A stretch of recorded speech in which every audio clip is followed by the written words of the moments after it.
കൊടുങ്ങല്ലൂർ ലോകമലേശ്വരം ശ്രീ ഗുരുദേവ സമാജത്തിന്റെ ആഭിമുഖ്യത്തിൽ മന്ത്രി ഒ.ജെ. ജനീഷിന് സ്വീകരണവും മെറിറ്റ് ഡേയും നടന്നു.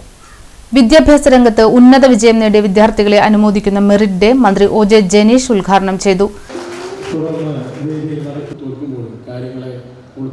ചെറുപ്പകാലം മുതലേ ശീലിച്ചു വരുന്ന ഒരു മനസ്സുണ്ട്. കളിച്ച് ജയിക്കുമ്പോൾ ആ ജയത്തെ ആഘോഷിക്കുന്നത്, കളിച്ച് തോൽക്കുമ്പോൾ വീണ്ടും ജയിക്കാനായിട്ടുള്ളൊരു തയ്യാറെടുപ്പ് നടത്തുന്നത്, അല്ലെങ്കിൽ വീണ്ടും ജയിക്കാനുള്ള ആഗ്രഹത്തോടു കൂടി വീണ്ടും ഇറങ്ങുന്നത്, കളിക്കുന്നത്, ഓടുന്നത്, അതൊന്നും പുതിയ വിദ്യാർത്ഥികളെ സംബന്ധിച്ച് അവർക്ക് അനന്യമായി പോകുന്നൊരു സാഹചര്യം ഉണ്ടാകും. സ്കൂളുകളിലാണെങ്കിൽ ഒരു PT അവറുണ്ട്. അത് PT അവർ എന്തെങ്കിലും ആ PT അവർ കണക്ക് ടീച്ചർ എടുക്കും, കണക്ക് പഠിപ്പിക്കാൻ ടീച്ചർ വരും, അവർ പോയി, അതല്ലെങ്കിൽ മറ്റാരെങ്കിലൊക്കെ വരും. ഇപ്പം എന്നെ മലയാളം പഠിപ്പിച്ച് ജാനകി ടീച്ചർ ഇരിക്കുന്നുണ്ട്. ഈ ടീച്ചർ എന്തായാലും മലയാളം ആയതുകൊണ്ട് ഞങ്ങളുടെ PT അവർ അധികം കൊണ്ടുപോയിട്ടില്ല. മലയാളം പരീക്ഷയ്ക്കൊക്കെ അങ്ങനെ വരില്ലല്ലോ. സയൻസ് ടീച്ചർമാരും കണക്ക് ടീച്ചർമാരാണൊക്കെ വരിക. ഞാൻ ഈ ബോയ്സിൽ ഒരു പരിപാടിക്ക് വന്നപ്പോൾ ഞാൻ പറഞ്ഞു, ഇങ്ങനെ ഇവരുടെ PT അവർ നിങ്ങൾ തയ്യാറാകുമ്പോൾ എന്ന് ചോദിച്ചപ്പോൾ ടീച്ചർമാരെല്ലാവരും പറഞ്ഞില്ലാന്ന് പറഞ്ഞു. കുട്ടികളൊന്നും ഉണ്ടാണ്ടിരുന്നു. ഞാൻ കയറാൻ കൊടുത്തിൻ്റെ പുറയിലോട്ട് ഓടി വന്നിട്ട് പറഞ്ഞു, മന്ത്രി ഞങ്ങളുടെ PT പീരീഡ് ഇപ്പോഴും കണക്ക് ടീച്ചർ വരാറുണ്ട്, നിങ്ങളൊന്ന് ചോദിച്ചിട്ട് പറഞ്ഞു. അപ്പോൾ അത് അവിടെ പറയാനൊരു പടി ഉണ്ടായതുകൊണ്ടാണ് ചെവിയിൽ വന്ന് പറഞ്ഞത്. അതൊരു പൊതുവായ സത്യമാണ്. പിന്നെ പ്രധാനപ്പെട്ട പ്രശ്നം സ്കൂളുകളിൽ കായികാധ്യാപകരില്ല.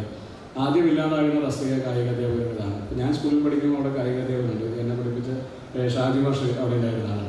ഇപ്പോൾ സ്കൂളിൽ കായികാധ്യാപകരില്ല. കാരണം 500-ൽ താഴേക്ക് വിദ്യാർത്ഥികളുടെ എണ്ണം കുറയുമ്പോൾ ഒരു ഡിവിഷൻ ഫാൾ വരും. അതിൻ്റെ ഭാഗമായി ഒരു അധ്യാപകൻ്റെ തസ്തിക നഷ്ടപ്പെടും. ആദ്യം നഷ്ടപ്പെടുന്ന തസ്തിക കായികാധ്യാപകരാണ്. പിന്നെ 2 സ്കൂളിലാവും, പിന്നെ 3 സ്കൂളിലാവും. കുറച്ച് കഴിയുമ്പോൾ സ്കൂളിൽ PT പീരീഡ് മാത്രം ഉണ്ടാവും. അധ്യാപകർ. സമാജം പ്രസിഡന്റ് O.K. ഹർഷകുമാർ അധ്യക്ഷത വഹിച്ചു. നഗരസഭാധ്യക്ഷ ഹണി പീതാംബരൻ മുഖ്യാതിഥിയായി. സമാജം സെക്രട്ടറി PS സജീവൻ സ്വാഗതം പറഞ്ഞു. കൗൺസിലർമാരായ CD Pradeep, Santhosh പുത്തേഴ്ത്ത്, Rashmi Babu, Sajith PS, Dhanya Shine, VP Kalyanram, PS Sathyan, PM Manoj എന്നിവർ സംസാരിച്ചു.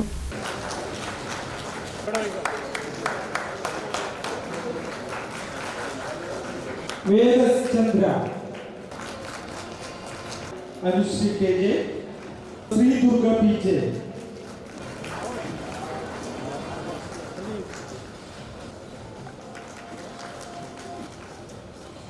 KV,